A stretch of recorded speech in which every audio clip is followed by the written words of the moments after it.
ต่อรองอยู่เด้พอสูบก่อนมาจะเอ้าเมื่อจะบอกเนื้อตั้งง่ายๆซะการที่เราสิเลิกยาสูบเขาสิพยายามคอยนี่บ่ได้ดอกมันบ่เลิกดอกอย่าหวังบางคนนั่นสิออกยาเสพติดหรือว่ายาสูบนี่ออกยากบางคนไปออกอยู่ศูนย์ผมคือทำกระบอกเมืองไทยก็ได้เวลาอยู่ศูนย์ไปออกมันยังอยู่ไกลแล้วมันสูบอยู่ในปากเนี่ยจ้ะมันไปเงียนสูบอยู่ศูนย์เด้สูบในปากเนี่ยทั้งเบิดมันอยู่ที่จิตของเราอยู่ที่ใจของเราใจของเรามันอ่อนแอก็คือว่าแล้วเขาทรงมันไหวแล้วมันทรงขึ้นแล้วมันก็เลยออกอย่างได้ยังว่าอ่อนแอพวกท่านกับอาจารย์บ่ต่างกันก็อาจารย์ก็เคยสูบมาอีบุรีอาจารย์อาชีอายุร้ายก็ยังเจ้าอีกสูบเมื่อก่อนพวกเจ้าอีกแต่สูบมันนะโคต่างกันเลยพวกก็สูบเพื่อนสูบมันบัดเลยพวกมันบลกองทิพย์ยังต่างมันขักเท่เนี่ยสิสูบสูบด้วยยากันยุ่งละค่อยปัดเคยออกบ่ได้ยากเลยปวดปึ๊บมาเนี่ยมือนะสูบชามกอกสอดมันเซ็งเด้เฮาบ่เคยบวชเนาะมันงุนงิดนะสูบยาเลยสูบผมก็จะต่อภาพเดียว3พุ่นแล้วมีการต่อแล้วเจ้ะสูบอัดเข้าไปสัตว์เอาอาจารย์เมื่อยบัดนี้โอ้ยลอยเขาเลยมันบ่เคยสูบนั่นน่ะจักเทื่อปกติสูบเล็กหน่อยโอ้เมื่อยแต่เดี๋ยวว่าซื้อไว้เป็นตุ๊ดผู้ซื้อไว้อันบวชสิบวช7 มื้อหั่นเด้มันสิใส่ในเข็มสิสูบยาก็เลยบอกหมู่เอ้าสูบเมื่อซะเมื่อโลดบ่สูบบ่บัดซิกจังสิสูบบัดเดียวตอนนี้สิพักพรเพิ่นว่าสิได้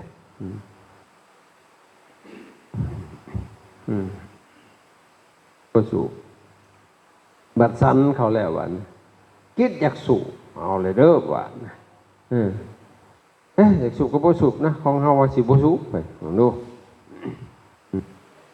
อดเอานี่แหละบ่สูบโอ้มันอยากสูบงุนงิดๆไปยองๆอยากสูบยาก็เลยไปซื้ออันลูกอมมาอมมันอยากสูบยาไปได้แล้วอมลูกอมมันก็อยากสูบอยู่หั่นแหละเห็นคนมาสูบใกล้เพราะอยากไล่สวบเอาควันมันพูดได้มันก็หอมตายมันเถอะอย่างนี้ไปเขามาสูบยาไก่อย่างนี้มันสิอดบ่อยู่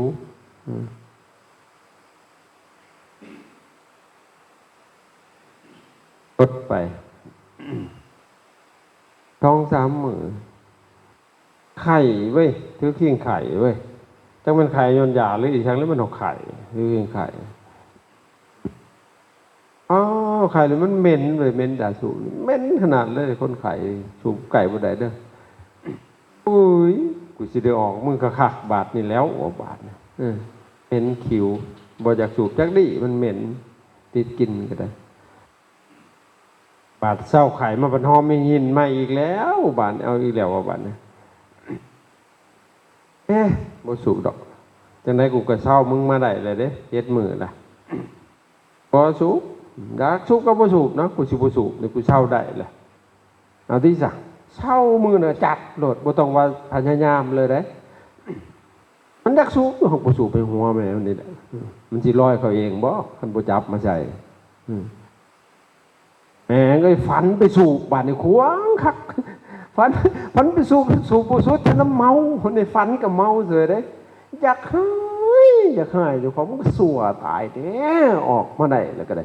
ย่างกลับไปสู่อยู่มันก็มาโง่ตายแต่โง่กูหัดหมาว่าด่าเจ้าของในฝันนะตื่นขึ้นมาก่อนที่ตื่นสาธุแม่ให้มันเป็นความฝันว่าตื่นพวดขึ้นมาเอาฝันนี่ดีใจบาดเนี่ย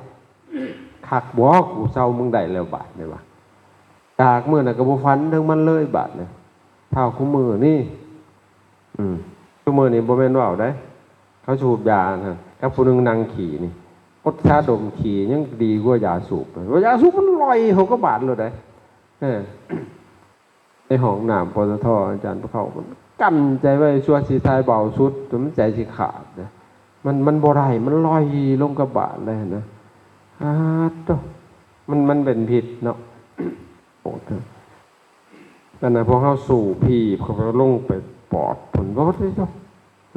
บัดเฮาว่าออกมาก็เหม็นกลิ่นมันออกมาได้มันเฮาผู้สูบน่ะบ่เหม็นหอมเด้แต่ผู้บ่สูบน่ะโอ้ยเหม็นเท่ได้หั่นน่ะมันสะสมไว้เท่านั้นน่ะหอดน้ำมือน้ำหยังครับเหงื่อออกมาก็เหม็นหั่นนะเพราะฉะนั้นผู้ใดยังสูบก็เศร้าซะอย่างคู่เฮามันบ่ดีดอกคั่นน่ะมันบ่ดีคันเลิกมันได้ละดีที่สุดแหละจริงๆมันบ่แม่นเรื่องยากหรอกแต่เฮาบ่อยากเลิกมันซื่อๆต้องเว้าเรื่องอื่นเลยซ้ำนี่มันยังถิ่มมันบ่ได้มันก็ยาอนัญญาตั้งจิตเลยในใจว่าถ้ามันสิตายก็สิให้มันตายซะย้อนเศร้าสูบยานี่ประกาศสงครามกับมันโลดจังซี่นะคนใดมันจังได๋ถ้าบ่อดไปแล้วมันสิฟันไปสู่คืออดเขาอดมื้อ1 2มื้อบ่มันศูนย์เด้อกินฮอด4-5มื้อฟันไปกินบานโอ้ยกินฮอดยอดไม้กินไปบัดมันอยากแซ่บไปบัดไปกินนี่ก็ฟันไปกินข้าวตื่นขึ้นมาอิ่มโอ้บ่อยากเว้ยฟันไปกินเลยเด้มันปั่นนะหัวจิตเขาเพราะฉะนั้นมันต้องฝึกขนาดนี่แหละเพราะเขาขาดการฝึกคนอบรมตนฉะนั้นมันได้ชื่อว่าเรื่องสมาธิให้ฟังแต่ก็ทำไปพร้อมเด้อการทำสมาธิพวกเฮาบ่มีสมาธิเฮาเลยบ่มีเครื่องอยู่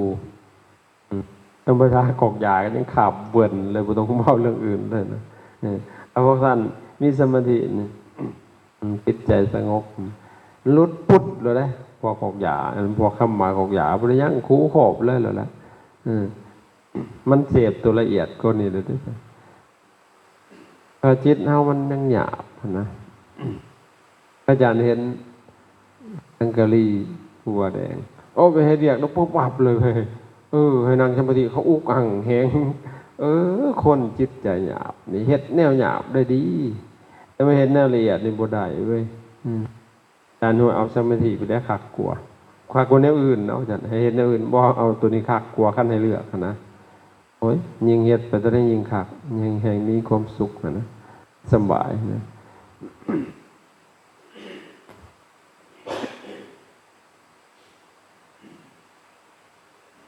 ชื่อว่าเรื่องสมาธิให้ฟังและวิธีการทำสมาธิถ้าทำความเข้าใจซะก่อนถ้าเราบ่เข้าใจแล้วเราเฮ็ดบ่ถือเห็นว่าเราเฮ็ดมันจังบ่สงบมันจังวุ่นวายฟุ้งซ่านนั่นน่ะมันเฮ็ดก็สิตั้งใจเฮ็ดคักๆเชิญโลดด้วยตามันเก่งเกินครับตัวมันบ่พอดีมันคงพอดีมันเฮ็ดยากๆเลยเฮ็ดจิตนะมันให้มันพอดีนะครับเบื้องต้นต้องทำความเข้าใจคำว่าสมาธิก่อนมันจังสิทำถือบ่แม่นได้สมาธิได้ทุกเรื่องถ้าเสียดนะเขาทำความเข้าใจให้มันชัดเจนนะจงลงมือทำมันจังถือสมาธิคือหยังเป็นหยังจริงต้องทำสมาธิทำสมาธิเพื่อหยังแต่จะทำสมาธิโดยวิธีใดอันนี้คือคำถามแน่เป็นอย่างสี่บันสมาธิสมะบวกอธิสมะกับสม่ำเสมอปกติตั้งมั่นอย่างยิ่งแต่สมาธิแปลว่าความตั้งใจมั่นในอารมณ์นั้นๆหรือว่าจิตตั้งใจมั่นในอารมณ์อันเดียวเนี่ยจิตนั่นนะตั้ง หมั่นในอารมณ์อันเดียวนะอารมณ์ยังก็แล้วแต่อย่างเช่นได้ยินเสียงนะเอาเสียงเป็นอารมณ์นะเสียงเนาะเสียงเนาะหรือว่าได้ยินเนาะได้ยินเนาะหรือว่าหูเนาะหรือบ่ยังก็ได้เอาจิตนะไปแนบแน่นอยู่กับเสียงนะมันมันมันสินิ่งหลังจากหันมันสิรีลงหูสิบางทีก็เสียงตัวนั้นสิแจ้งบางทีก็สิเสียงตัวนั้นก็สิคอยระงับไปทั้งที่เสียงน่ะมันบ่ได้ระงับแต่ว่าหูเฮามันสิระงับเองนั่นคือจิตมันแนบแน่นกับอารมณ์แต่มันสิไปอันเดียวนั่นแหละมันสิเป็นสมาธินะหูได้ยินเสียงดังได้กินตื่นได้รสกายได้สัมผัสตาเห็นหูสินะตาเห็นหูก็เป็นสมาธิคือเราเรียกบังไฟก็ได้เดี๋ยวบังสิตึ้งบึงคิดหันล้อมรวมไปอยู่มองเดียวได้นะจังน้อยก็รับตากันยังเป็นแสงหุ่นๆอยู่นั่นนะเห็นไหมอันนั้นคือการเพ่งเพ่งไปในอารมณ์เป็นบุพกพลือสีไฟก็จะทำสมาธินะเรียกว่าสมถะวิธีการผูกจิตมันมีอยู่ตั้ง40 วิธีผล40 อย่างเลือกเอาอย่างใดอย่างหนึ่งที่มันถือกับเฮานะมันสิเลียวบางอย่างก็ได้หรือว่าเฮาสิฟังก็ได้เอาความตระหนักเอาความที่จิตเฮามันถือกับจริตตัวนั้นมันก็เป็นสมาธินะมันสิเป็นมันบ่ยากเลยจิตมันอยู่พอดีนะมันก็เป็นง่ายๆแต่ว่าถ้าเฮาตั้งใจเกินมันบ่เป็นมันบ่พอดีเด้ส่วนหลายพวกเฮาบ่เป็นสมาธินะอาจารย์ก็พวกเฮาหั่นตั้งความหวังเวลานั่งสิเฮ็ดคักๆก่อนนะลมหายใจหัดปลายกลายเป็นแข้งเกินได้บาดนี่ปวดตาอีกบาดห้อนบัดกระโตอีกบาดเห็นไหมในเมื่อมันห้อนมันปวดเพิ่นบัดบ่มีความอดทนบาดนี่พอจิตน่ะมันอยากสงบมันยิ่งพุ่งซ่านทีละเพราะว่าความอยากนั่นแหละมันเป็นนิวรณ์มันมาขวางกั้นเดี๋ยวพอเขาอยากสงบมันผัดวุ่นวายพอมันวุ่นวายผัดบ่อยากอีกแล้วบัดบ่อยากเป็นมันเป็นตัวตัณหามันมากั้นจิตนะครับแต่นั่นก็เลยเป็นสิ่งของกั้นนิวรธรรมตราบใดนิวรณ์ยังบ่ระงับสมาธิบ่เป็นพอมันอยู่คนละฝั่งกันกับสมาธินิวรณ์นะกามฉันทะพยาบาทอุทธัจจะกุกุจจะทีนามิตะวิจิกิจฉาอันนี้คือนิวรณ์ตราบใดที่นิวรณ์ทั้งห้านี่ยังบ่ระงับลงหั่นน่ะสมาธิบ่เกิดนั่นตราบใดขี้ฝุ่นยังไงอยู่ก็แสดงว่าฝนยังบ่ตกถ้าฝนตกลงขี้ฝุ่นอยู่น่ะบ่เกิดได้มหากาลมิโคฐานาโสอันตราเปสิบูปาเสเมติเขาอย่างว่าฝนใหญ่ในสมัยโบราณกาลตกลงมานะฝนใหญ่ในสมัยโบราณกาลตกลงมาอย่างเช่นขี้ฝุ่นไงกุ๊บฮ้อนอยู่นะฝนฟาดลงมาวันนี้ขี้ฝุ่นหายวัดมันบอกระงับเลยนั่นแหละสมาธิกับลักษณะนั่นแหละตอนมันนอนน่ะมันสิสงบเต็มที่แล้วมันว่าอยากหวานคัดกันเลยงอนตื้มขึ้นไปอีกว่าเพราะฉะนั้นบ่ต้องอยากบ่ต้องยังมันดอกให้มีสันทาคือความพอใจทำมันจึงเป็นกุศลคิดมันต้องเป็นกุศลเด้มันจังหนุ่มนวลนั่งจังว่าสินั่งเบิ่งลมกะเบิ่งลมนานแต่เขาหูจักตัวทั่วพร้อมหูว่าโอ้ลมเขาจะออกหูว่าลมออกยาวหูว่าลมออกยาวลมออกสั้นหูว่าลมออกสั้น ไปสิแลนตามก็ได้ลมแลนไปแลนมามันติดกันบาดเนี่ยมันต่อเนื่องกันนะความรู้สึกนะเอาละบาดมันยืดคือดึงหนังสติ๊กนี่แล้วเจ้าดึงยืดดึงไปดึงมาดึงไปลงไปอันแต่อันเดียวแล้วความรู้สึกล้อมในที่สุดมันแลนเข้าไปเป็นอันเดียวกันเลย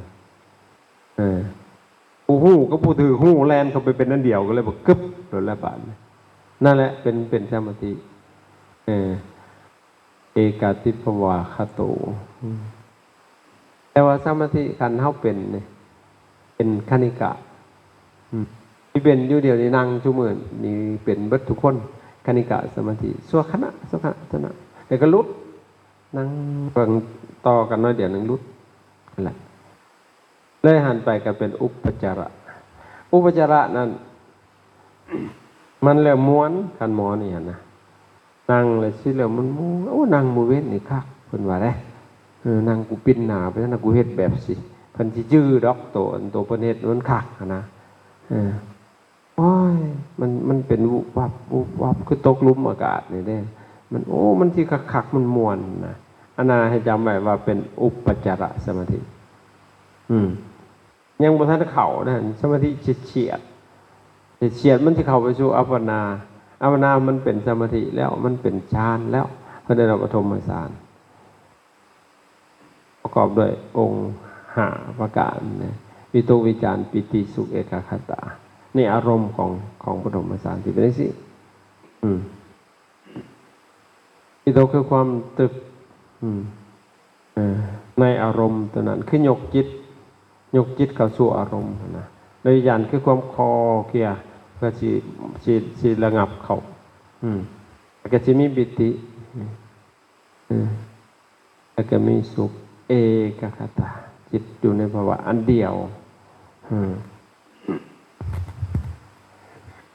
อันนี้คือสมาธิอันนั้นจำง่ายๆว่าสมาธิคือจิตตั้งใจมั่นในอารมณ์อันเดียวเป็นอะไรก็ได้ว่าแต่มันจิตตั้งมั่นในอารมณ์เดียวแต่อย่าอยากนั่นแหละท่านอยากแล้วโบเป็นจนลืมอยากคนแล้วของเฮ็ดอยู่กับมึงเฮ็ดบางลมหายใจเขาหายใจพอใจเฮ็ดมันลืมอยากบัดใดนั่นแหละมันสิเป็นมันพอดีนะวันพอดีแล้วมันสิกึ๊บคนละมันสิดูดฟับคนละคันพอดีนะแล้วเฮามันจะเป็นอยู่มันออกทกออกบาดเนี่ยพอมันมีนิวรณ์แล่นสวนเสียนเด้อมันเลยบ่เป็นแต่ก็เฮ็ดอยู่บ่ยาวเช้าบ่เป็นก็สร้างหัวมันเป็นพอเฮ็ดไปเห็นมาจิตมันห่างกายอย่างต่างๆมันสิบาลานซ์กันเฮ็ดพอเฮาเฮ็ดทวีมันแข็งเนาะมันเก่งมันบ่พอดีหั่นแหละเอาไงจะไปบ่ได้ต้องเฮ็ดจนมันนุ่มนวลถ้ามันเข้าไปแล้วจิตมันสิอันพองใสในจิตเป็นสมาธินะจิตมันสิช่ำซื่นมันพองใสก็เดินว่าปริสุทโธคือมันพุทพองนะจิตนะครับเป็นสมาธินะข้างกายมันก็พองออกมาพองใสเคยเห็นน้ำหมอกบ่ย่ำน้ำมันน้ำหมอกลงมันข้างอยู่ในใบหญ้านะบ่โดนมันก็หายไปมันสิใสได้น้ำหมอกฮะเรียวเบิ่งหั่นใสมันน้ำทั่วไปมันสิบ่ใสนั่นน่ะเนาะนั่นแหละจิตที่เป็นสมาธิมันสิพองใสของมันนี่แหละเย็นๆนี่เด้เพิ่นน่ะปริสุทโธจิตมันผ่องใสสมาหิโตตั้งมั่นบ่แวกวันไว้เสิร์ชโลดคันได้เข้าไปสมาธิเลยมันบ่มีหยังกวนคันเข้าไปหั่นแล้วบ่มีหยังกวนได้ดอกอันมันกวนตอนนี้แหละตอนเป็นอุปจาระอันเสียดตัวนี้ยังมาต้องน้อยนึงก็บ่ได้เดี๋ยวนี้รุดโลดหั่นน่ะแต่คันเกิบเข้าไปหั่นแล้วเสิร์ชสิมีแนวกวนมันได้เพราะมันบ่เป็นหยังมันเข้าไปหั่นบ่เป็นยิ่งบ่เป็นชายแล้วบัดนี้บ่เป็นพระบ่เป็นเน้นแล้วเป็นภาวะอันเอกเด่นสมาหิโตจิตมันตั้งมั่นบ่วอกแวกวันไหวเวลาอีหยังมากระทบกระบกกระเทือนอันสมาธิบ่เสื่อมเด้ ถ้าสมาธิเสื่อมแล้วไปแล้วอีหยังมันกระทบสิก็ติ้วแล้วแห้งๆกว่าเขาเอาท่านเนี่ยจิตเท่าต่อเนื่องเป็นสมาธิอยู่มันบวกแปลกวันไหวไปน้ำอารมณ์เพราะว่าสิโกรธเกลียดเครียดสั่งบอกมันหูทันกรรมนิโยควรแก่การงานเหตุนั้นก็เหตุใดมีความภาคเพียรอดทนมาจากกำลังสมาธิทั้งนั้นเลยปริสุทโธสมาหิโตกัมมนิโยควรแก่การงานจิตเฮาควรแล้วบ่ควรแล้วไปบอกอยากกันยังหาหลอกขาบมันดูมันบ่ควรแก่การงานใส่มันก็บ่ได้ซ้ำปัดใส่มันไปเฮ็ดแนวบ่ดีซ้ำบัดนะเฮ็ดอีหยังก็เป็นระบบระเบียบด้วยบัดวางระบบไว้จึกๆบ่ต้องเขียนก็เป็นนั่นแหละควรแก่การงานเพิ่นนะกัมมนิโยควรแก่การงานแต่จิตท่านอโรคายะจิตท่านบ่มีโรคเด้คันสมาธิเสื่อมในโลกเขามาโลกของจิตน่ะคือหยังล่ะโกรธเกลียดเครียดสั่งงอกแงแม่นหมดแหละทั้งหมดแหละโลกของจิตนั่นน่ะบ่เข้าใจโรคมันแหละน่ะบ่มีโรคคันสมาธิบ่เสื่อมจิตบ่มีโรคต่อให้มันยืนด่าอยู่ก็เฉยแล้วมันหูอยู่ก็คิดว่าผู้ด่ามันเป็นบ้ามันก็บ่หายมันหายบ้าก็มันอีกได้บัดนี้นั่นแหละจิตบ่มีโรคอโรคายะบ่มีโรคอนวัชชะบ่มีโทษอยู่กับไผก็สบายมันเป็นจิตตาเขียวสิผู้นั้นผู้นี้บ่อยู่กับไผก็ได้เพราะหนักคนทางเกียรติทางอยู่บ่ปกติมันแล้วของเขาไปอยู่มันสบายหั่นนะอยู่กับไผก็ได้บ่มีโทษบ่มีภัยหยังพอเขาสิมาลุ่มด่าเบิดบ้านเบิดเมืองอย่าเขาละเขาหูเท่านั้นเขาเข้าใจเท่านั้นสุขวิปากะมีความสุขสุขอยู่ตลอดนั้นสบายเนาะมันบ่มีโทษมีภัยเด้มันสบายโกศลสัมภูตะเป็นอยู่ด้วยสติปัญญาโดยชอบธรรมนี่แหละมันสิเป็นเครื่องอยู่ให้เฮาให้สิไปฮอดไทยกระสร้างให้สิเหาะมาคือนกนี่กระสร้างมันก็เรื่องของเขาสบายเขาก็อยู่ของเฮานี่ก็จะมาดีเป็นยังจึงต้องทำสมาธิเพื่ออบรมจิตนี่แหละเพื่อสิมาอบรมจิตเนี่ยเขาจังต้องได้ฝึกได้ทำสมาธินะเพื่อสิให้มันปริสุทโธสมาหิโตกัมมนิโยอโรคายะอนวัสสะสุขวิปากะโกศลสัมภูตะเพื่อสิให้มันเป็นจังซี่เข้าใจบ่เขาจึงต้องได้อบรมนะสมาธินะเท่าอย่างจิตของเฮานี่นะมันเป็นสภาพที่เกาะกับอารมณ์ยึดเหนี่ยวกับอารมณ์บ่มีว่างจากอารมณ์เลยจิตเนี่ยมันไปเอาสิ่งหนึ่งมามันปาตัวนั้นก็จับตัวใหม่จับไปเรื่อยๆเอาที่แหละเจ้าสิไหวบ่ล่ะคันบ่ได้ฝึกเนาะคนหักก็หักจังสิตายจังสิบ่สั่งก็ช่างจนสิกากเลือดเอาที่จ้ะท่านได้ว่าโลกนี้ถูกบ่ผลกลใหญ่การละครถึงบทตอนละท่อมถูกโศกกระสันเส้นกันถึงบททันจะห่าวเสียงนัวหัวกระม้วนถึงบทควนปำเผอและเมื่อบ่าปวงไปพุทธองค์ทรงเทศไว้ศาสตร์ความเกิดว่านั้นเป็นทุกข์ละหลายสลาความแก่กายกับทุกข์หลายเอาหายความเจ็บความตายเมียนมอละนั่งทุกครั้งไงไผได้ผ่านพบพ่อแนวสร้างนั่นประทุกหลายคะแนวแพงซ้ำประปากซ้ำแสนถูก อุกเส้นอุกในช่วงขอบห่วงน้ำแนวสิได้ทุกข์บ่ถือกันหาอุปทานทนลำบากอยากผู้ความอยากได้ใจเจ้าบ่ปล่อยว่าง มันว่างบ่ลงป่งบ่ได้มันยืดอุปทานอุปทานขันธ์ขันธ์กันในโตของเฮานี่แหละขันธ์หาหมวดหมู่กลุ่มกองชุมหมู่นี้หูเวทนาสัญญาสังขารวิญญาณมันยึดว่าเป็นมัน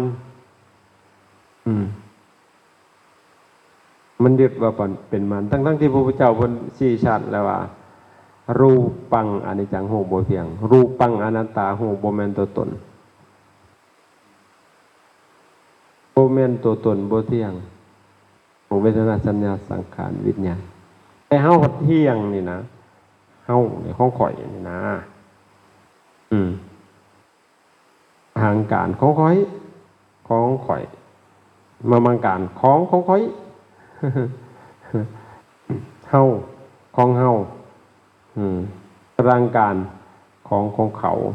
ยึดและบาดเนาเขาไปเห็นผิดเนาะมันก็ถูกเต็มเมื่อเห็นหมดแล้วเว้ยเห็นผิดเข้าใจผิดยึดจริงที่ผิดนะจริงที่มันบ่เที่ยงหั่นสิให้มันเที่ยงมันก็ทุกข์แล้วเว้ยเพราะฉะนั้นว่าธรรมทั้งหลายสัพเพธัมมาอนัตตาธรรมทั้งหลายบ่แม่นตัวตนสัพเพธัมมาอนิจจาธรรมทั้งหลายบ่เที่ยงทั้งเบิดเลยหมดแล้วเอาให้ได้ให้มันเที่ยงมึงทิ่มกูมึงบ่มีสัญญาแม่นแต่ว่าเจ้าให้ลืมสัญญาลืมตายยังก็ยังว่ามันบ่ได้เที่ยงมันบ่เห็นแต่สัญญาเลยทุกสิ่งอย่างมันบ่เที่ยงก็เครียดแล้วบัดของคนยึดเด้จ้ะมึงตัวกูเพิ่นว่ามึงใจดำเพิ่นแต่หัวเจ้าของแล้วใจดำจังเครียดหั่นน่ะแหล่พร้อมผู้เขาดำเขาคันว่าเขาใจดำเขาก็เครียดแล้วเว้ยอันนี้มันแหล่แล้วมันเกินดำนะมันเครียดมันคงมันคืนนั่นน่ะเพราะหยังเพราะจะอันเฮาบ่ปล่อยวางมันยึดเป็นอุปทานนำมาถึงทุกข์จิตพระพุทธเจ้าว่าจิตเตนะนิยติโลโกเกนะสุปริกิตสติจิตตัสสะเอกธัมมัสสะสัพเพวะสมันวะคูชีวิตังอัตภาวจะสุขทุกขาจักเกวลาเอกจิตตสมาหุตาโลโหโสวัตติคโนจุลสีติสะสหัสสนิกัปปังติตันติเยมะโลโลกนี้อันจิตดวงเดียวนี่แล้วเป็นผู้กระเสือกกระชายไปชีวิตอัตภาพความเป็นอยู่ความเป็นไปชีวิตตังอัตภาวจะสุขทุกขาจักเกวลาชีวิตอัตภาพความเป็นอยู่ความเป็นไปจะสุขหรือทุกข์อยู่ภายใต้จิตดวงเดียวจิตดวงเดียวนี่แหละอันท่องเที่ยวไปในภพหน่อยภพใหญ่จิตดวงเดียวนี่บ่ได้หลายตัวเดียวนี่แล้วจิตอันนี้แล้วอันบาหักก็ได้อันบักอันเดียวนี่แล้วอีอันเดียวนี่แหละอันพาสร้างกับเพิ่นเดียวนี่เห็นได้จ้ะจิตหันมันบ่มีห่างหุบห่างอสลิละบ่มีห่างบ่มีหุบห่างทูมังคลังไปไกลไอสลิละยันต่างมันบ่มีหุบห่างผู้หะสยังอยู่ในธรรมคือห่างกายนี้เพิ่นว่าเพราะฉะนั้นอยู่ใสแล้วแต่มันบ่มีหูบ่มีหลังมันเป็นสภาพที่หูซื่อๆครับแต่ว่าเนี่ยมันก็บ่ได้มีตัวตนนะเพราะฉะนั้นมันจำเป็นที่สุดเขาจึงต้องอบรมจิตตายเขาเกิดมาหลายแสนโกรธกลับแหละมันพอเบื่อเลยที่บอกเกิดมาอีกก็เป็นคือเก่านี่แหละใจดวงเก่านี่แล้วเขาขจัดได้ซำใดให้มันสะอาดซำใดมันยังเศร้ามองอยู่กับไปบ่ดีอย่าว่าแต่ตายเลยยังเป็นอยู่นี่ก็ยังสุงดีสุงหลายอย่างนี้ซั่นยามดีก็ดีเฮาเตือนยามบ่ดีก็เครียดขมขื่นถูกทม ทุกข์ระทมคมคืนอันนั้นก็อบรมจิตมาฝึกสมาธิมันอบรมได้เด้เป็นยังจะได้มันมีวิธีคือพระพุทธเจ้าเพิ่นเฮ็ดเป็นตัวอย่างมาแล้วพระอริยเจ้าทั้งหลายตรัสรู้ตามมากมายนะถ้าหากว่าเฮามีศรัทธานะเชื่อมั่นในธรรมของพระตถาคตเจ้ามันบ่หวั่นไหวเด้บ่ไอ้สิติทั้งโลกทั้งเมืองก็บ่เงียงบ่สน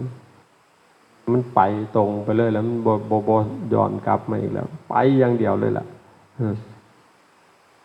ถ้าอยากว่าศาสนานั้นดีจังซั่นสิว่า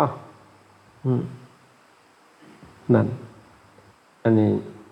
เฮาบ่ชัดเจนเฮาเรางอนแงนคนแก่นได้จักเสี่ยวจังได๋หั่นน่ะก็เป็นตาอีตนอยู่ได้พวกแต่เฮาเนาะปิลูกอยู่เว้ยจักเสี่ยวจังได๋เว้ยบางองค์พยักชิกอยู่บ้านน่ะแม่นอยู่บ่หลวงพี่ว่าชิกซะบ่พระบางองค์บ่ไปบ่มาวะพุ่นน่ะปานนี้เวทน้อยที่บวชเที่ยวชิก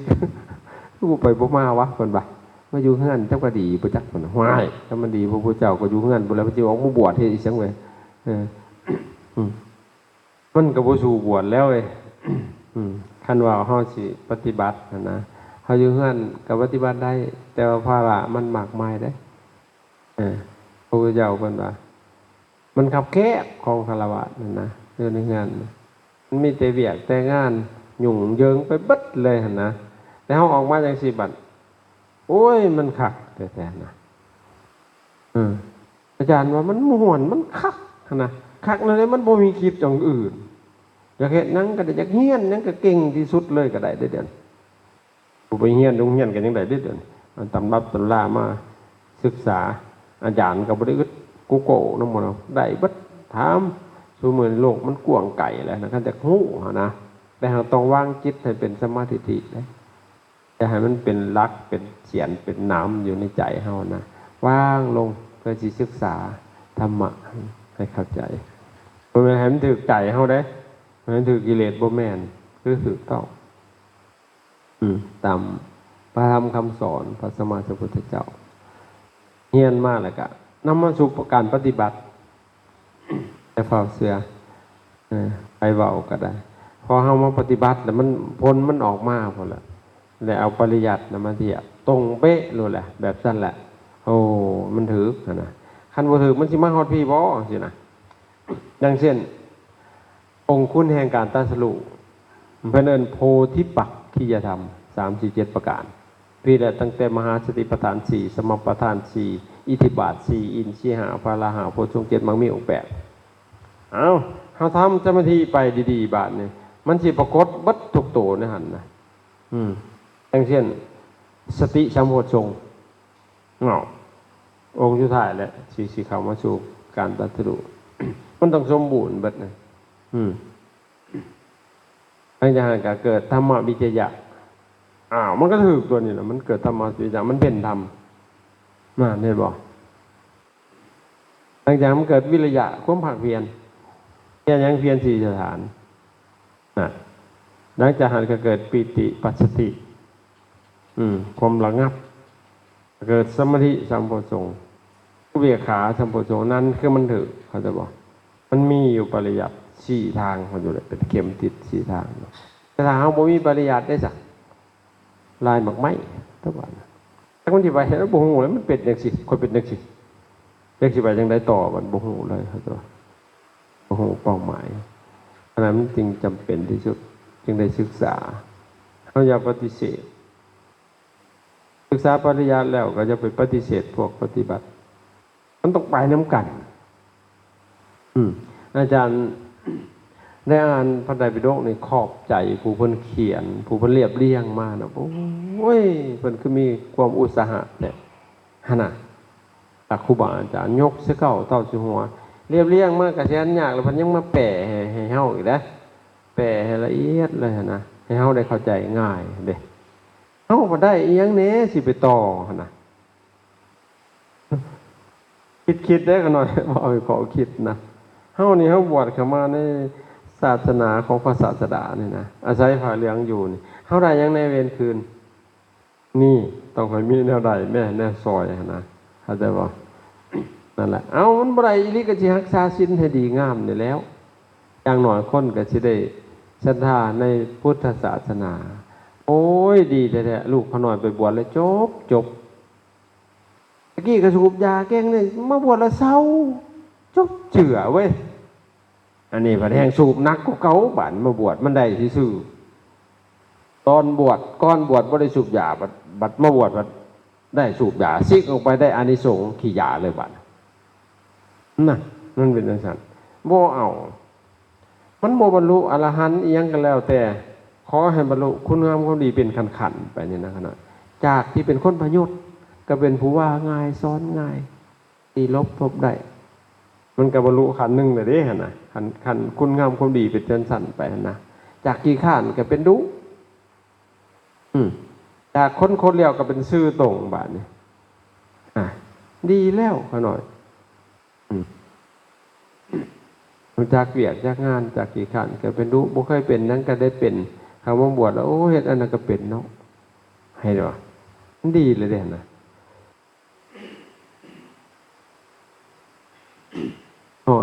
เฮาอาศัยศาสนากายศาสนาได้อาศัยเฮาเพราะฉะนั้นมันจริงๆต้องได้อบรมกันนะคิดของเฮานี่ให้มันดีให้มันงามกันนะอบรมแล้วโอ้อยู่สบายอยู่ไสก็สบายหั่นนะบ่เป็นพิษเป็นภัยกับไผบ่อยากชนะไผดอกชนะเจ้าของนี่รับพิษเจ้าของนี่มันสิไปจับพิษแต่คนอื่นในจอบเว้าควรแต่คนอื่นผู้บางคนว่าเบิดมองว่าความแต่ว่าคนผ่าเนี่ยมันจักผู้ใดบุบ่ดีเด้ออย่าเว้าอันว่าการผ่าแปะซึกใหญ่แนวใดมันบ่บุญปันซึกคมใจตัวเองได้แล้วผ้าตัวสามหห่มสุดแสนหนักสิคมซึกนอกนั้นบ่มีใดสิเท่าเทียมชนะตัวเองแต่เฮามาเพื่อสิชนะตัวเองได้เพราะว่าแพ้เป็นพระชนะเป็นมารเราผู้ใดอันยอมแพ้นะแสดงว่าชนะใจตัวเองได้ยอมคนอื่นยอมแต่ชนะใจตัวเองนั่นแหละแพ้นั่นเป็นพระชนะเป็นมารอยากชนะคนอื่นแต่แพ้ใจตัวเองบาดเห็นหรอแต่พวกเราบ่ยอมได้บ่ยอมจิตมันบ่ยอมปานใดอีเป็นหน่อยพุ่นน่ะโอ้ยแต่อย่างงูมันแล้วมันโง่กันมันบ่ยอมอยู่นะมันเห็นเป็นมารอยู่หั่นแหละถ้ามันยอมแล้วมันเป็นพระแทนเป็นพระ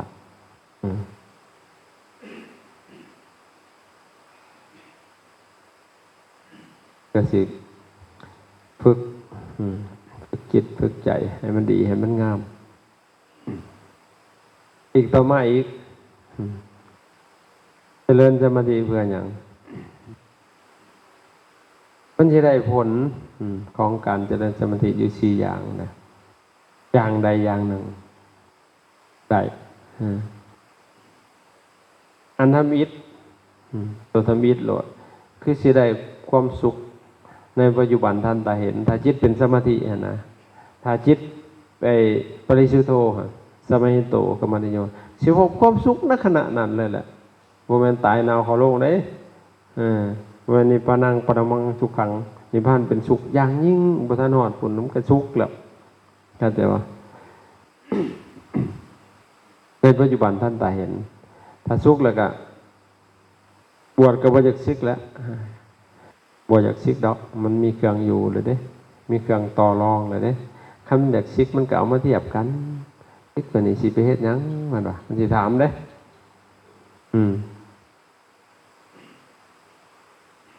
ซึกตัวนี้สิไปเฮ็ดหยังน้องก็เฮ็ดนะก็บ่ไหวบ่รอดมันว่าบ่รอดตัวนั้นก็บ่รอดสุดท้ายมันบันทอนลงบ่เอาเว้ยฟังเบิ่งก่อนเพิ่นว่ายังว่าต่อรองอีกเด้อฟังเบิ่งก่อนเพิ่นว่าสิไปอีกซะก่อนหลังจากกิเลสมันลุกลามเข้ามาอีกมันก็มีเครื่องต่อรองอีกพอจิตที่มันเข้าไปซุกขนาดมันฝังไว้อยู่ในจิตของเราบ่ลืมบ่มีวันลืมเลยนะ คิดมายามใดก็ยังต้องการในสิ่งนั้นนะบัดเลี้ยวไปทางนอกทางโลกพวกท่านลองรับตานึกคิดไหมเกิดมาจนซ้ำนี่นะพวกท่านเคยมีความสุขจักเถื่อสุขที่สุดคืออย่างได้สิ่งนั้นสิ่งนี้นะอันนั้นยังบ่แมนอันนั้นยังแอบอิงอามิตรคือเหงื่อเอาสุขที่สุดคอยได้เงินตอนนั้นไอ้มันไปทางไหนเลยความสุขตัวหายไปละมันเหงื่อตัวน่ะแอบอิงอามิตรจริงๆก็บ่แม่นสุขทำดอกกิเลสมันพอใจนะมันแหละว่ามันสุขเว้นบ่เข้าใจเสพกามเพิ่นมีความสุขเว้ยสุขตายยังผู้เฒ่าสิช็อกตายพุ่นมันสิสุขแต่ว่ามันก็ทุกข์ตัวเนาะมันเจือด้วยราคะเข้าใจบ่มันก็โอ้ก็ฮ้อนออกล้นแล้วน่ะอันที่ซะอันนี้นั่งสมาธิจิตสงบบานเย็นสบายนั่นคือมันเป็นความสุขผู้ใดยังบ่ได้พบสิ่งพวกนี้นะโอ้การบวชของเขาขาดทุนเลยขาดทุนยับเดินในบวชมาเนี่ยบ่ได้พบความสุขจากการเจริญสมาธิภาวนาหรือว่าขาดทุนยังยับเยินเลยเด้ไม่ออกเขาจะยังพบได้นะเขาเป็นพระนะเพราะฉะนั้นต้องใส่ใจแหละนะใส่ใจบ่แม่นเอาแต่ตอนมานั่งได้คุ้มนั่งอยู่บ่ออกจากนี้ย่างไปกับมีสติกำหนดหูต่อเนื่องไปเลยอยู่ในไซกายมันทรงไว้อยู่หั่นเข้าใจบ่อันนี้ออกจากนี้เลยรุดแล้วบัดเฮียโจกเบิดจ่อยบัดมานั่งผัดนั่งนำใหม่อีกแล้วบัดนำหนึ่งใหม่แล้วหัวมันก็บ่เป็นจักเทื่อแล้วเว้ยมันต้องทรงไว้ตลอด อาจารย์เฮ็ดธรรมิตรเฮ็ดแบบเพิ่นสอนเพิ่นว่าอิหยังกับหูน้อนะเฮ็ดแบบสไตล์นั่นแหละของเฮาบ่ทันเป็นนี่มันสอนคนปึกเนาะเพิ่นว่ายืนเดินนั่งนอนเว้าคิดทำคิดหยังกำหนดฮู้เพิ่นว่าจะได้เบิ่งมันฮู้แบบใดก็ได้อันนี้สมมุตินั่งอยู่จังซี่น่ะอยากลุกหั่นน่ะโอ้อยากลุกเนาะอยากลุกเนาะอยากลุกจนทนบ่ไหวเอ้าลุกบัดนี่ลุกเนาะพุ่นน่ะหัดเฮ็ดได้จิตมันน่ะติดอยู่น้ำสิ่งนี้หั่นน่ะลุกเนาะลุกแล้วพออยากย่างบัดโอ้ยย่างก็บ่ล้นทนบ่ได้มันสิไปเด้เอ้าย่างเนาะหัวย่างเนาะสายย่างเนาะเฮ็ดไปนี่แล้วเฮ็ดคือพี่บ้านี่เฮ็ดไปนะอยากง่วงก็อยากง่วงแล้วพอจะง่วงกลับอีกอันจิตเท่านั้นเอามันอยู่ในนี้คือพี่บ้านี่ผู้เดียวเฮ็ดลองเฮ็ดเบิ่งสิปูแขนเข่าเหยียดขึ้นออกเฮ็ดกำหนดย่อยขออนุญาตนั้นนั่งขี่อยู่ก็เอานั่งเบิ่งมันไหลออกได้บัดนี้กินอาหารก็ค่อยซ่าๆเคี้ยวเนาะลดเนาะพออยากกลืนบัดนี้อดบ่ลนทุบได้กลืนมันก็ไหลลงไปเฮ็ดปานนั้นหลังจากนั้นมันสติมันเนาะมันพร้อมเนาะโอ้คนหัวลูกหัวพ้องตัวมันเกิดปีนี้เกิดนึงพอเฮ็ดไปบัดมันหู้มันความหู้น่ะมันยิ่งขึ้นมันหู้พร้อมเฉพาะเลยเป็นสติสัมปชัญญะโอ้พอมันเป็นเฮาเข้าใจเลยแต่ว่าสมาธินี่ผลของมันคือมีความสุขในปัจจุบันท่านตาเห็นตาจิตเข้าไปถึงสมาธิแล้วแต่ยังบ่เข้าเริ่มเป็นคณิกะก็เริ่มสิมันม้วนแต่ถ้าเข้าเป็นสมาธิเลยสุขได้สมาธินะมันบ่ได้ทุกข์ได้มันอยากอยู่หันตลอดพุ่นแล้วมันสุขทุกจนทั้งกันว่าบ่มีแนวเว้ามันว่าแต่สุขเนาะพุ่นน่ะมันลืมบัดสุขไปสุขมามันเหี่ยบ่เมื่อบัดนี้ทุกมาแทนพี่บัดเอ้าชิบหายสุขอยู่ดีๆพุ่นน่ะมันลืมเพราะหยังจิตมันปรุงแต่งไปในทางด้านกุศลทางด้านบุญคิดแต่ดีๆนั่นแหละพอคิดไปมากๆจิตมันอ่อนเพลียมันบ่ได้ภาคเด้สมาธิขาดเคลื่อนจิตอกุศลโผล่ขึ้นมาแล้วบาดนี่หลุดปึ๊ดแล้วเพราะยังมากระทบมันนะเข้าใจ ประการที่หนึ่งประการที่สองมันจะเกิดญาณทัศนะหากผู้ใดมีสมาธิหลายๆนะจะเกิดเป็นฤทธิ์เป็นเดชได้มันเป็นได้มันบ่แปลกได้สามารถคอนโทรลอย่างใดเลยดูได้ถ้าจิตเป็นสมาธิมันสิมีอำนาจนะมีฤทธิ์มีเดชมันบ่ได้แปลกนะแต่ว่าพวกเฮากับมันก็อึ้งอยู่เนาะมันเชื่อแต่มันออกบ่เชื่อในลึกๆแต่มันบ่ได้แปลกสิ่งพวกนี้นะการบ่มีการสงสัยมันเลยสิ่งพวกนี้นะมันเป็นได้นะเพราะแต่ให้เฮามีสมาธิบ่ต้องว่าไปฝึกเอาฤทธิ์เอาเดชดอกฝึกสมาธินี่แค่นั้นเป็นสมาธิมันเป็นเองแต่ว่าถ้าผู้มีของเก่าดอกว่าผู้บ่มีก็ว่านั่งจนก้นด้านก็บ่เป็นดอกมันยากสมถะนะนี่สองอันนี่เป็นสมถะหนึ่งมีความสุขในปัจจุบันทันตาเห็นสองเกิดญาณทัศนะเป็นสมถะทีนี้อันที่สามเกิดสติสัมปชัญญะอันนี้เป็นไปสู่วิปัสสนาพอฝึกติดต่อกันสิเกิดสติสัมปชัญญะรู้สึกตัวพร้อมบ่ตื่นตระหนกตกใจเลยบ่ว่าสิเกิดเรื่องขึ้นนุ่มคือกันก็เอาลูกโป่งแขวนไว้เลยดึกขี้หินใส่บ่มีทางสิเข้าไปหอดมันได้มีแต่กระเด็นออกแบบนั้นแหละสบายอันสุดท้ายเป็นไปเพื่อความสิ้นอาสวะในเมื่อจิตเป็นสมาธิแล้วมันถอนออกมาเพื่อจะพิจารณาโหมนามขันธ์ห้ากายเวทนาจิตธรรมเป็นไปเพื่อความสิ้นอาสวะคนใดอันสุดท้ายอันนี้คือสมาธิกระบวนการของสมาธิอันสุดท้ายเลยเช็ดสมาธิแบบใดเช็ดวิธีใดโดยการเจริญอานาปานสติคือเบิ่งลมหายใจแบบพระพุทธเจ้าสำหรับผู้ใหม่เฮ็ดตามสเต็ปตามไอ้ที่พระพุทธเจ้าเพิ่นสอนทั้งเบิดมันมี16ขั้นตอนแต่สิบอกขั้นตอนที่1ก็เรียกว่าจัตุกะที่1มันสิมี4หัวข้อ1ลมยาวที่ข้างว่าอัสสะสันโตที่ข้างอัสสะปัสสะสามิติปัสสนาติภิกษุนั้นเมื่อหันใจออกยาวมันจะออกยาวเห็นไหมมันจะกระเข่าถ้าน้องย้ำกับเขายาวเนาะมันจะออกท้องกระแบกรู้สึกตัวเทิงว่าเขาหันใจออกยาวเข่ายาวเนี่ยเท่านั้นเบิ่งเท่านั้นถ้าเบิ่งแบบนึงเป็นสมถะอีกนั่นถ้าเบิ่งแบบนึงเป็นวิปัสสนาเบิ่งแบบสมถะเพื่อเดินแบบอารามณูปนิชฌานเพ่งลงไปในลมมาแหละบริสุทธิ์อย่างแหละมันดึงไปดึงมาอยู่หันลมฮะจืดจ่าจิตให้มันรวมตัวนะอันนั้นเป็นสมถะลมยาวเบิ่งลมยาวทวีกมันยาวหยาบมันก็ห่อนบึนดุดต่อมามันก็เริ่มระงับลงก็ยาวกลางๆก็ยิ่งยาวเติมอีกแต่พอละเอียดลิแหงยาวได้คันเฮาทนได้พอมันระงับลงละเอียดยาวได้ลมนี่ยาวจังมันไปอยู่ในใส่ถ้าบ่ได้เฮ็ดเรื่อยๆนี่มันสิมีมื้อหนึงถ้าเฮาเฮ็ดสติติดต่อกันมันสิเอาเจ้าตอนนอนพุ่นแล้วมันสิหอบขึ้นไปพุ่นขึ้นไปแตกอยู่เทิงพุ่นอัศจรรย์เลยลมมันสิออกทุกคุมขน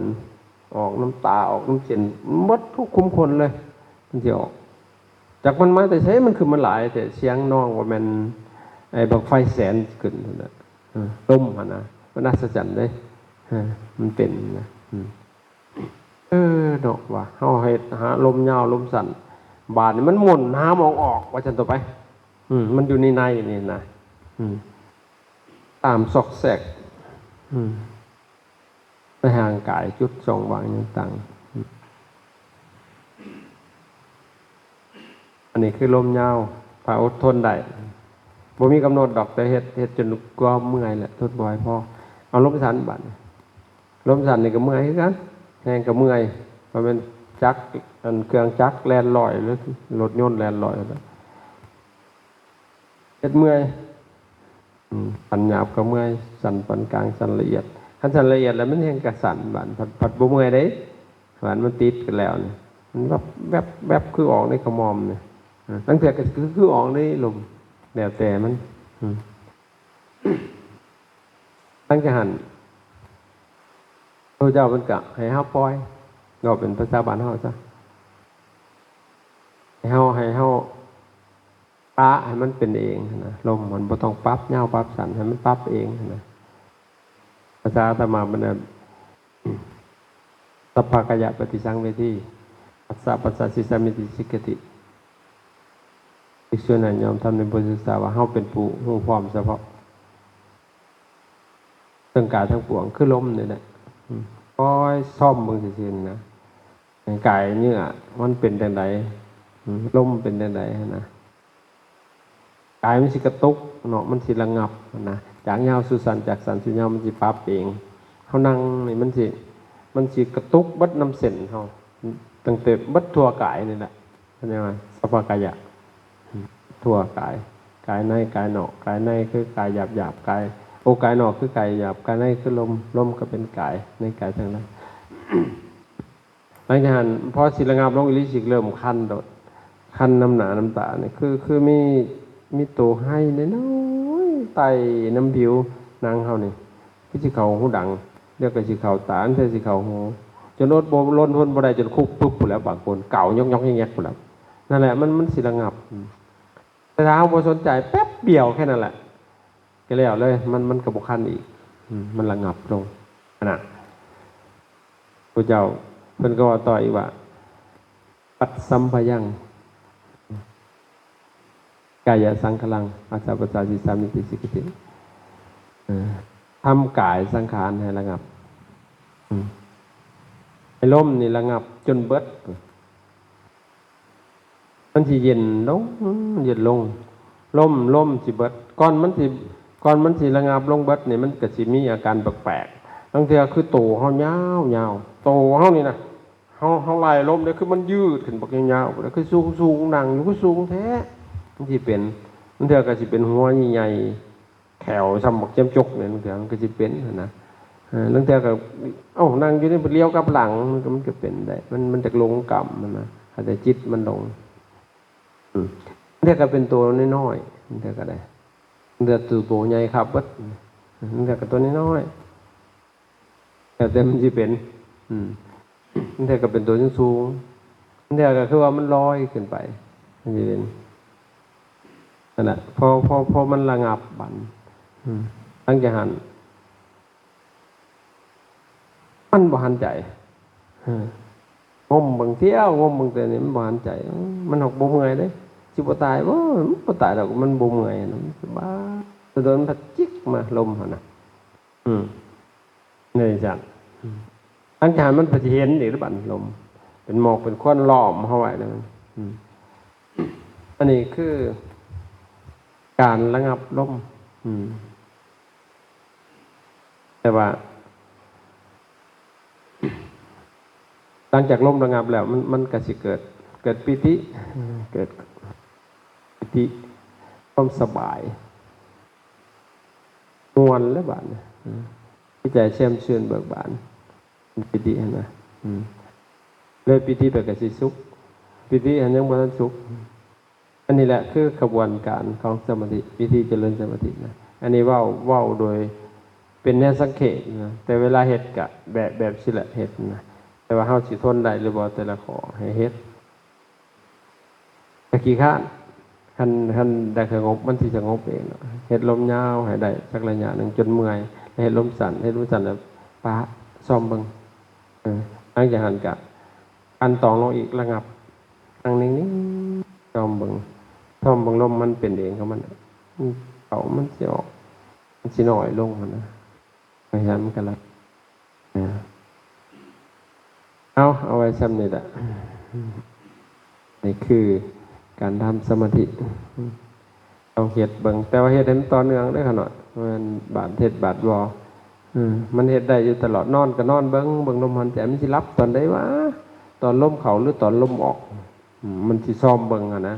ซ้อมเบิ่งเจ้าของหลับโอ้ถ้าผู้ใดเห็นมันหลับนี่สิกราบหลุดอาจารย์บ่อยู่ใช่เนาะสิกราบมาได้บัดเห็นเจ้าของหลับนะหลับในหลับยังหูเฉยหลับว่ายคันว่าหลับได้สิหูจักเนาะว่าเถียงนะไปลองเฮ็ดเบิ่งตอบเบิ่งเจ้าของนอนหลับนะมันชีวิตกับเข้าไปนั่นโอ้มันหลับเหลือเกินมันโดนดอกจะน้ำกระท้อนวึบออกมาตื่นบัวนอนอีก30,000ก็ได้เป็นที่เป็นเรื่องสักเอ้าบอกวัดซะบัดอยู่ที่เนาะขนาด